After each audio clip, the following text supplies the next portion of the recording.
to you today with another video. As promised, I'm going to be explaining the new, I don't want to say promos, but leaks to Cybernetic Horizon, as I talked about in my previous video with the fucking Cyber Dragon Link monster that I still can't get over.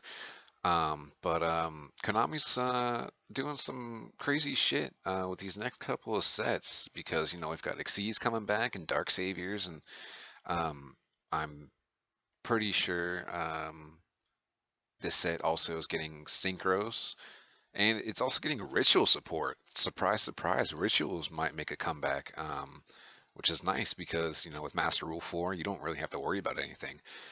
But speaking of rituals, we're going to jump into today's cards. And do you guys remember Demise and Demise and Ruin back from GX days? Well, you know, they took some time off during 5Ds and Zexal and the fucking, I don't know what the other one is. And they've been hitting the gym, they've been working on their powers a little bit, and they're coming back, you know, a little bit bigger, a little bit buffer, and a little bit more fucking powerful. So, Demise, Supreme King of Armageddon, is back, bigger than ever, hitting the weights, you know, getting them steroids in. We've got Demise, Supreme King of Armageddon, which is a level 10 Dark Fiend Ritual Effect Monster, attack and defense both 3000. Effect reading, you can ritual summon this card with Endless of the World. First effect, this card's name is treated as Demise, King of Armageddon while in the hand or on the field. Second effect, while this ritual summon card is in the monster zone, ritual monsters you control cannot be destroyed by battle. Third effect, if this card was ritual summoned using only ritual monsters, you do not pay life points to activate this card's effects. 4. Once per turn, you can pay 2,000 life points, destroy as many other cards on the field as possible, and if you do, inflict 200 damage to your opponent for each destroyed card they controlled. So it's Demise, and what the fuck are they doing? Are they trying to bring back Chaos Emperor Dragon? You know, RIP my boy Chaos Emperor. You know, one of the best fucking Yu-Gi-Oh cards ever to be released, and had very little time to be alive. But so let's start going through this. Treated as Demise, King of Armageddon, you know, the original one. So it can be used with the original ritual spell card. What was it called? End of the World or something like that. I can't remember the name of it, but that's pretty cool because you can run the original spell, not the original ritual spell, and as well as the brand new one. But going through it, you know, you've got when this card's on the field, you know, all your ritual monsters can't be destroyed by battle, so they can stay on the field and their effects can keep going and going. And you know, it's a once per turn to destroy or to activate his effect that destroys all the cards on the field as possible. So I'm brain farting. I'm so sorry. It's the end of the day and I want to get these videos done.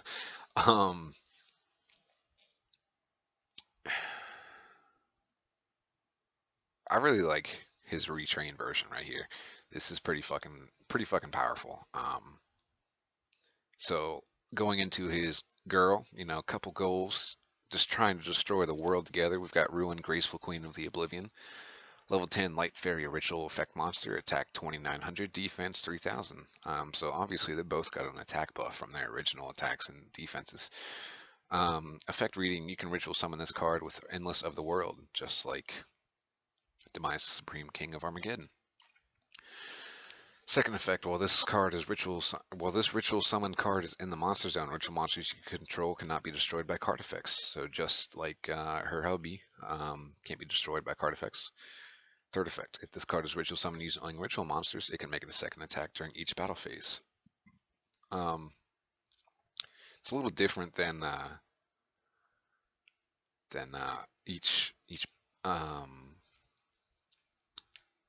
the original one, where, you know, it didn't have to be ritual summoned with ritual monsters, but getting into the next couple of cards here in a couple minutes, you'll see why that once you use ritual monsters. But fourth effect, if this card destroys a monster by battle, you can inflict damage to your opponent equal to that destroyed monster's original attack. So this is pretty nuts actually, because not only can you inflict damage to your opponent of that monster's attack, you can make it a second attack and swing for extra damage. So anything under 2900, it's your opponent's taking all of that damage, whatever attack that monster has. And my computer just froze up. So, sorry. Um, so they both have the effect to for ritual monsters not to be destroyed by card effects. So they basically protect each other while they're on the field. More couple goals, just always protecting each other. But moving on, we've got retrained or not retrained. It looks like more teenage or child versions of the original Demise and Ruin. And first we have Demise, Fiend of Armageddon, level 4 Dark Fiend ritual effect monster with attack 1800, defense 1000. You can ritual summon this card with Endless of the World. First effect, this card's name is treated as Demise, King of Armageddon while in the hand or on the field. So you can ritual summon with the original as well. If this card is ritual summoned, destroy one face-up monster on the field. If this card is sent to the graveyard, you can target one face-up ritual monster you control. While that monster is face-up on the field, your opponent cannot activate cards or effects in response to your ritual monster's effect activation. So it's protection once it's sent to the graveyard. So it doesn't have to be sent to the graveyard by a card effect or by battle. It's just once it goes to the graveyard. So you can discard it and target another ritual monster you control. And it's a lingering effect as well, so that ritual monster can't be negated pretty much. So that's pretty nice. And then we've got Ruin, Angel of Oblivion, level 4 Light Fairy ritual effect monster, attack 1700, defense 1000. You can ritual summon this card with Endless of the World. This card's name is treated as Ruin, Queen of Oblivion while in the hand or on the field as well, just like them all. Second effect, if this card is ritual summoned, activate this effect this turn. This card can make up to 2 attacks on monsters during each battle phase, so just like the older version of her and the retrained version of her. If this card is sent to the graveyard, you can target one face-up ritual monster you control while that monster is face-up on the field. When a ritual monster you control declares an attack, your opponent cannot activate cards or effects. So again, another effect that can be activated by discarding, or if it's used for a ritual summon, or just taken out anyway and sent to the graveyard. So you can use both of them. You can use the mini version of Demise and give it to Demise, where you can't activate its destruction effect. You can give the mini version of Ruin, give it to the older Ruin, and when she attacks, your opponent can't activate anything to stop that attack. It's nice, so you can hit that double attack and that double damage, which I like a lot. It's really nice for Ruin and really nice for Demise. So let's get on to the spells for this. We've got 2 spells to talk about and a trap.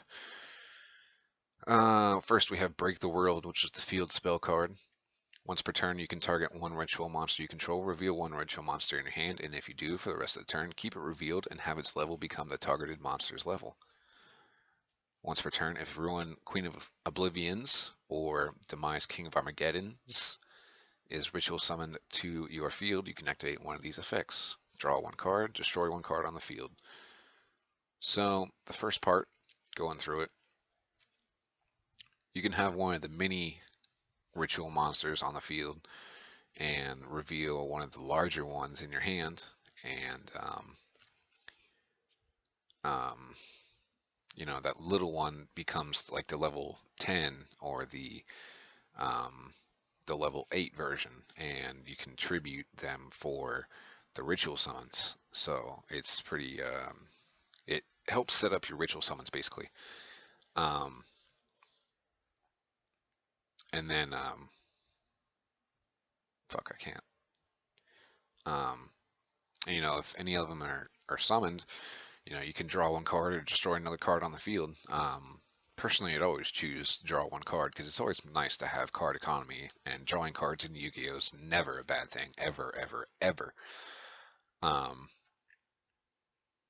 but sometimes you always need that destroy one card on the field. It's non-targeting as well, I might mention, so can't be you can destroy basically anything since it's a non-targeting.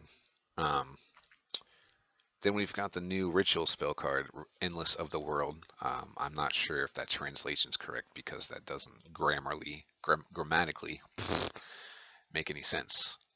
This card is used to ritual summon Ruin Queen of Oblivion or Demise King of Armageddon.